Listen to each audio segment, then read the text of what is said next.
प्रेक्षकांनो, तुम्हा सगळ्यांना रिव्ह्यू सुरू करण्यापूर्वी एक छान आनंदाची बातमी द्यायची आहे। ती म्हणजे आमच्या शहरामध्ये बयो आली होती, म्हणजे विजया। तर मी त्यांना प्रत्यक्ष समोरासमोर बघितलं आणि त्यांच्याशी एक विदिन 10 ते 15 सेकंड बोलले। आणि मुख्य गोष्ट म्हणजे मी रिव्ह्यू देते या मालिकेचा हे त्यांना माहीत आहे प्रेक्षकांनो। आणि मला एवढं भारी वाटलं, त्यांची फ्लाईट असल्यामुळे त्यांना लगेच निघायचं होतं, त्यामुळे मला जास्ती वेळ त्यांच्याशी बोलता आलं नाही। फोटो घेतला पण तो सुद्धा नीट आला नाही, कारण प्रचंड गडबड होती त्यांना। पण प्रेक्षकांनो, विजयाने नोटीस केलं आणि ती म्हटली सुद्धा, अच्छा तुम्ही आहात का त्या? तर मला ते ऐकून एवढं भारी वाटलं, तुम्हाला काय सांगू। मी या मालिकेचा अगदी पहिल्या भागापासून रिव्ह्यू देते, आतापर्यंत त्या गोष्टीचं चीज झाल्यासारखं वाटलं। आणि आपली बयो आहे ना प्रेक्षकांनो, सिरियल मध्ये जेवढी गोड दिसते ना, त्यापेक्षाही जास्ती रिअल लाईफ मध्ये विजया म्हणून प्रचंड गोड आहे। ती खूपच क्यूट मुलगी आहे। पुन्हा विक्रम सर आणि विजया आणि सगळ्याच टीमला भेटण्याचा योग यावा अशी मी ईश्वरचरणी प्रार्थना करते, तेव्हा जरा त्यांच्याशी जास्ती वेळ बोलता यावं। असो, ही आनंदाची बातमी तुम्हाला सगळ्यांना खास सांगायची होती, म्हणून मी तुम्हाला सांगितली आहे। तर आपल्या रिव्ह्यू कडे वळूयात। तर बयोचं म्हणजे बयोने विशालला नकार कळवला हे आपण बघितलंच होतं। तर सुमन आत्या तिला विचारते, काय ग बयो, काय झालं तुला, अशी का रडतेस, तोंड का पडलंय तुझं? आता बयो पुढे काही बोलणार तेवढ्यात तिथे अवतरल्यात इराबाई। आता इरा बयोला बघते, पण इराला लक्षात येतं बरं का बयोचं काहीतरी बिनसलंय। पण इरा दुर्लक्ष करून म्हणते, काय ग बयो, काय चाललंय तुझं? अगं मला ते स्नेहा ब्युटी पार्लर कुठे ते सांग बरं, मी केव्हाच शोधतेय, तुला कोकणातले रस्ते माहिती आहेत ना, मला एवढे लक्षात नाही आहेत। बयो म्हणते, मी सांगते तुला तशीच जा। आता इरा म्हणते, जा काय जा, आता एरवी तर तुला पुढे पुढे करून मदत करायची असते, आता तुला मी स्वतःहून सांगते काम तर तू नाही म्हणतेस। नाही नाही ते काय नाही, चल माझ्या बरोबर, मला सोबत हवी आहे तुझी। आता ही बयोला बळजबरी घेऊन जाते। पण सुमनच्या मनात आलंय की नेमकं काय झालं असेल, कशामुळे बयो अशी नाराज आहे, विशालला तिने सांगितलं की नाही की तिचं प्रेम आहे त्याच्यावर, अशी का बयो? मग आता लगेच त्यांनी पुढचा सीन दाखवलाय, तो विशालच्या म्हणजे विशाल निघालाय। आता इरा त्याला म्हणत असते, थांब ना विशाल, म्हणजे विशाल सर थांबले असतात तर बरं झालं असता। आता गोजात्या पण म्हणतात, पाहुणे थांबले असतात तर चांगलं झालं असतं। आता हे शुभमकर पण म्हणतात, विसर्जनापर्यंत थांब की रे विशाल। विशाल म्हणतो, नाही तसं थांबलो असतो मी, पण मला महत्वाचं काम आहे। सुमन आत्या म्हणते, काही झालंय का तिकडे? विशाल म्हणतो, नाही नाही झालंय वगैरे काही नाही, पण माझंच काम आहे त्यामुळे मला जावं लागतंय।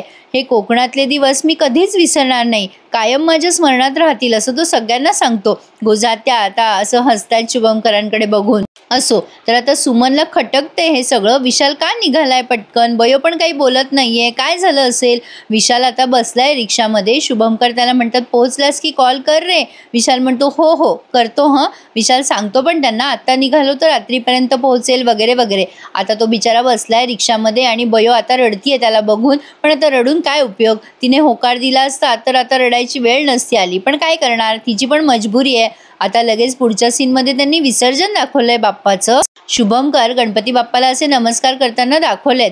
आणि आता त्यांनी डायरेक्ट न प्रेक्षकांनो म्हणजे कोकणाचे सीन आता इथे संपलेत असं म्हणायला हरकत नाहीये। रमाकांत, ही गौतमी आणि ते पोटेसर तिघ जण पुन्हा प्लॅनिंग करत असतात, त्यांचं काम पुढे न्यायचंय त्यांना, कसं करायचं काय करायचं। गौतमी म्हणते, आता एवढ्या रात्री प्लॅन करणार आहात का? पण आता यांच्या प्लॅनवर पुन्हा पाणी पसरलंय, कारण विशाल आलाय, तिथे पोहोचलाय सुद्धा। विशाल त्यांना बघून म्हणतो, तुम्ही इथे काय करताय एवढ्या रात्रीचे तिघ जण? आता रमाकांत घाबरतो पण लगेच सावरून घेतो बाजू आणि म्हणतो, अरे ते काय ना, आम्ही जरा इथे काम होतं म्हणून आलोय।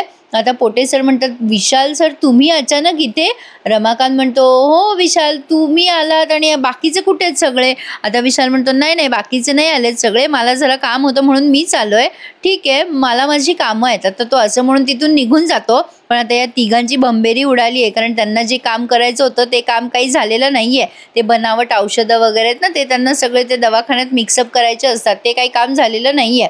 असो, तर आता ही सुमन आत्या बयोला विचारते पुन्हा जाऊन, काय ग बयो, माझ्यापासून लपवू नकोस काही, सांग बरं मला खरं खरं काय झालंय ते। बयो काहीच बोलत नसते। सुमन आत्या म्हणते, अगं बयो, अगं तू विशालला उत्तर द्यायला गेली होतीस ना बाई, काय झालं, अशी रडतेस का, काही झालंय का?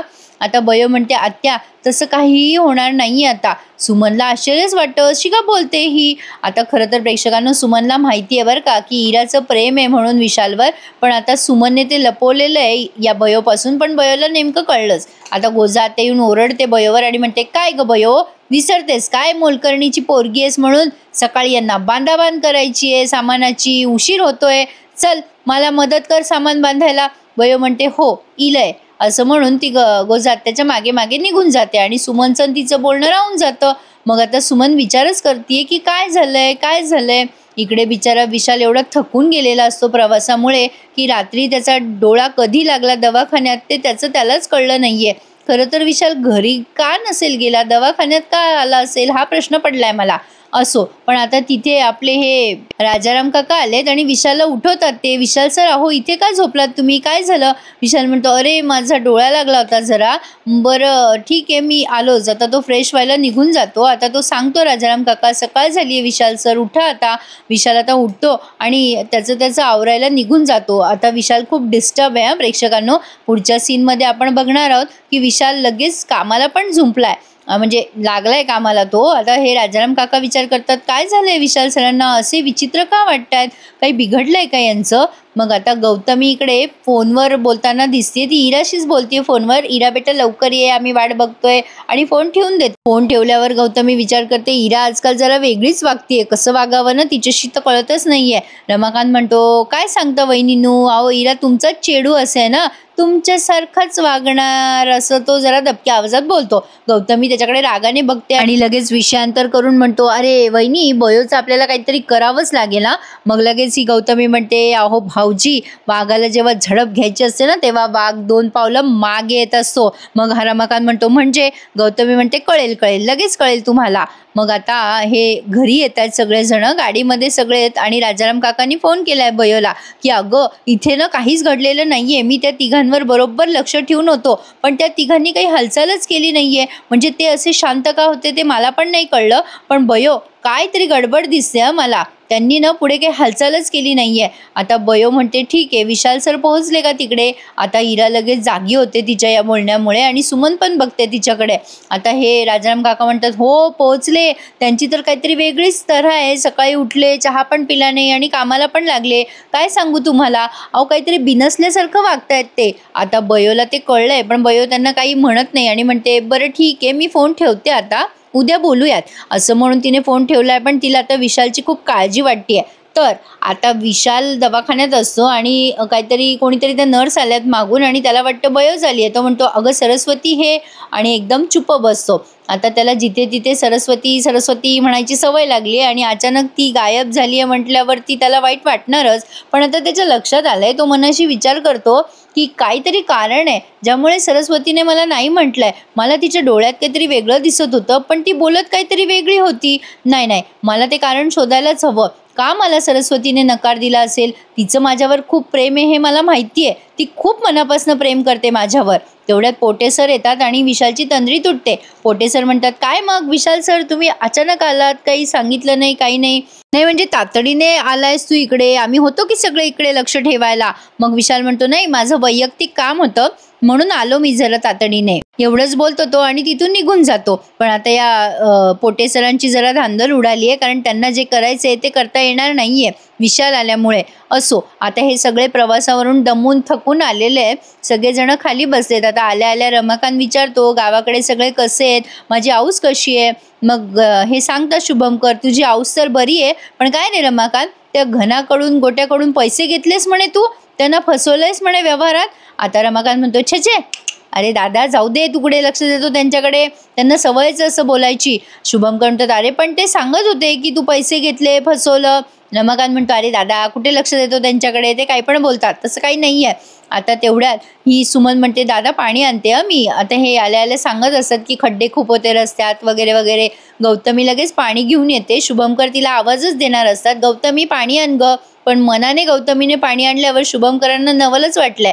आता शुभमकरांना कॉल आलाय म्हणून ते निघून जातात. मग ही गौतमी इराला म्हणते, इरा बेटा I miss you so much, तुझी खूप आठवण आली मला. इरा काही भाव देत नाही गौतमीला. मग बयो म्हणते, आम्हाला पण खूप तुमची आठवण आली, आम्ही खूप मजा केली विसर्जनाच्या दिवशी. तर घना काका, गोट्या काकांनी खूप मजा केली, ते असे पुन्हा डुबत होते, वर येत होते, असं वाटत होतं गणपती बाप्पाच आहे. आता या गौतमीला काही बयोचा बोलणं ऐकायचं नाहीये. बयोवर वसकते ती आणि म्हणते, काय ग आल्या बसलीस, तुला विसरली आहेस का तू कोकणात गेल्यावर की तू एक मोलकरीण आहेस म्हणून?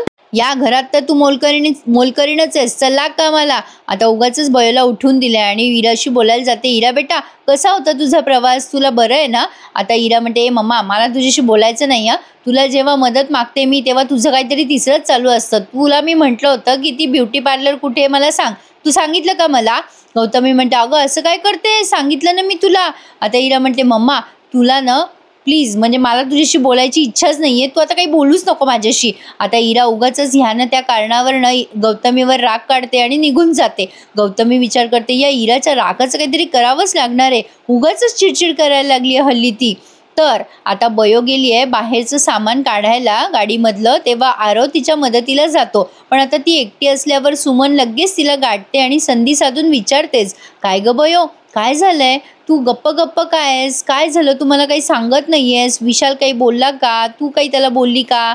आता बयो म्हणते नाही ग आत्ते, तू समजतेस तसं काही नाही होणार आहे आता. आता सुमन म्हणते काय काय बोलतेस, नाही होणार आहे म्हणजे काय झालंय असं? आता बयो म्हणते अगं आत्ते ते विशाल सर, आता ती पुढे काही बोलणार तेवढ्याच समोरून विशाल आलाय प्रेक्षकांनो आणि बयो बोलायची थांबली आहे. आता पुढे ही मालिका खूप इंटरेस्टिंग होत जाणार आहे की बयोची लव्ह स्टोरी कशी कशी खुलते, कसं त्या इराला कळतं, कसं शुभमकरांना कळतं, हे बघणं इंटरेस्टिंग ठरणार आहे. विशाल आल्यामुळे बयो त्याच्याकडेच बघत राहते आणि हा भाग त्यांनी इथेच पूर्ण केला आहे. पण आता पुढच्या भागामध्ये ती बयो हॉस्पिटलमध्ये जाते तेव्हा तिला कळतं की विशाल हॉस्पिटल सोडून गेलाय.